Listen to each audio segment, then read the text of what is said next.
Mohon maaf, ini bukan soal partai atau apa. Ini ada WA yang memerintahkan kepada para pendamping untuk membuat satu konten yang mengafiliasi kepada partai tertentu dan orang tertentu. Ini sudah nggak bagus ini. Tolong ini juga dievaluasi.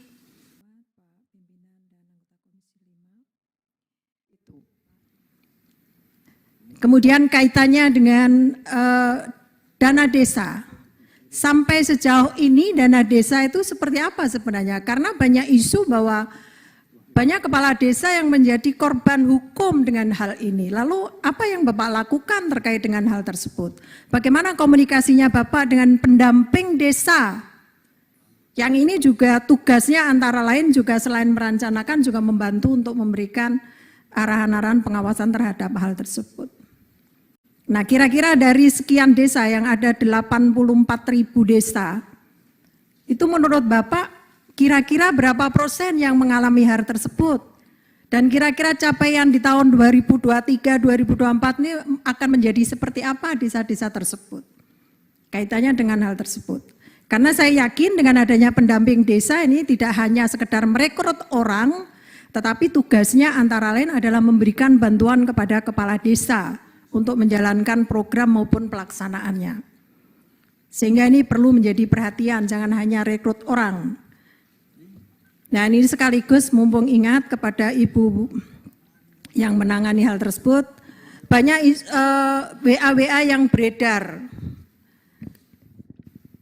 Sebelum itu saya ingin sampaikan, tolong tenaga pendamping ataupun koordinator terutama yang berada di wilayah yang bersangkutan, jangan dipindahkan ke daerah lain. Ini banyak masukan kepada kami.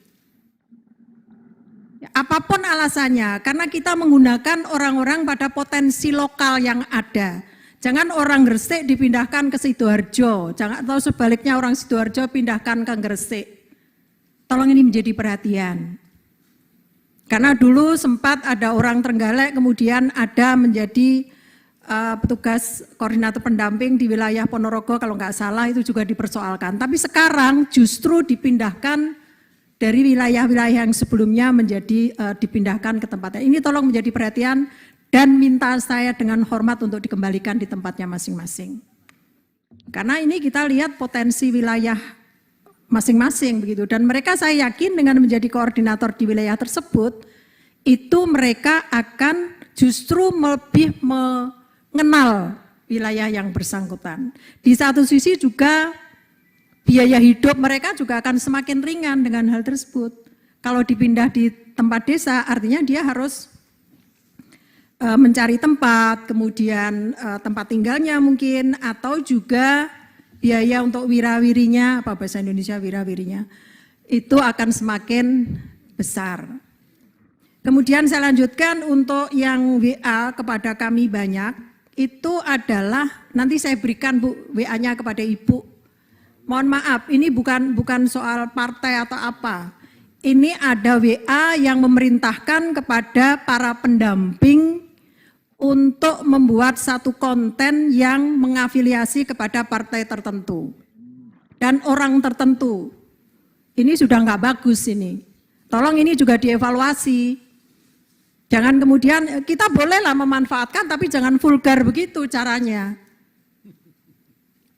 Siapapun boleh memanfaatkan itu, saya kira partai manapun. Tetapi kalau sudah kemudian dikup bahwa ini adalah milik satu partai, enggak juga begitu.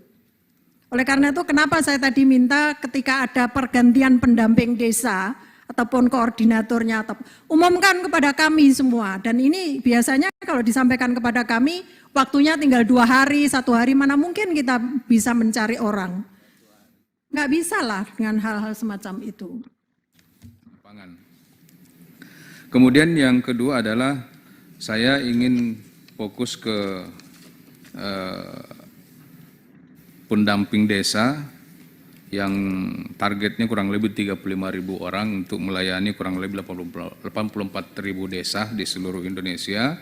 Tentu di dalamnya juga terdapat daerah yang tertinggal, daerah transmigrasi dan sebagainya. Realisasi 34.000 1.753 orang. Tentu ini kami lihat bahwa 34.000 ini kami anggap bahwa ini adalah orang yang dipercaya untuk mengangkat kapasitas dari seluruh perangkat desa di seluruh Indonesia. Oleh karenanya tidak ada alasan bagi kita untuk tidak memberikan penilaian terhadap 34.000 ini. Oleh karenanya kami mohon untuk bisa mengetahui per person dari daerah seluruh Indonesia, terutama misalnya dari Sulawesi Selatan, tentu mulai dari koordinator sampai kepada tingkat daerah, tentu kami ingin tahu siapa-siapa orangnya dan mereka berada di mana, sehingga pengawasan yang akan kita lakukan tentu bisa lebih maksimal, dan bila ada kekurangan-kekurangan tentu bisa kita cegah lebih awal, sehingga hal-hal tertentu tidak bisa kita biarkan begitu saja. Yang kedua adalah saya menambahkan saja teman-teman soal pendamping desa. Kita ini kan bermitra ini Pak.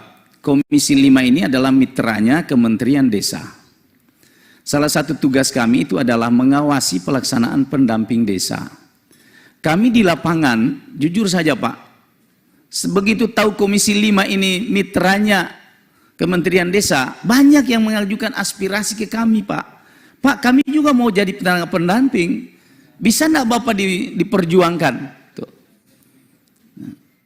Saya bicara aja terbuka ini Pak. Saya kira bukan cuma saya, yang lain juga mendapatkan aspirasi yang sama. Bisa tidak?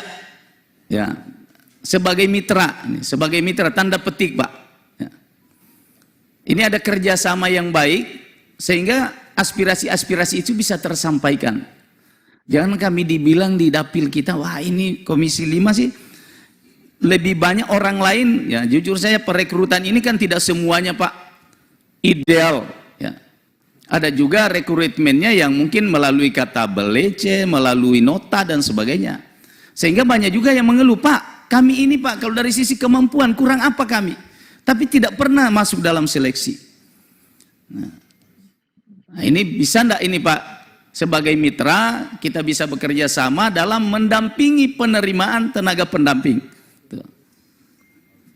Saya kira tidak usah saya jelaskan secara detail Pak. Ini bentuk kerjasama, sebentuk kemitraan, komitmen kemitraan kita.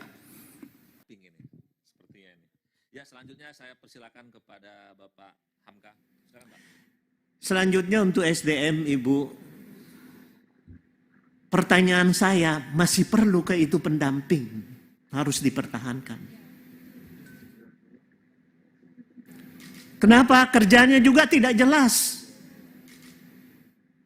Tidak mempengaruhi pekerjaan kepala desa kok. Hanya pajangan saja pendamping desa itu. Tapi kalau masih perlu, mari kita kaji tugas-tugasnya.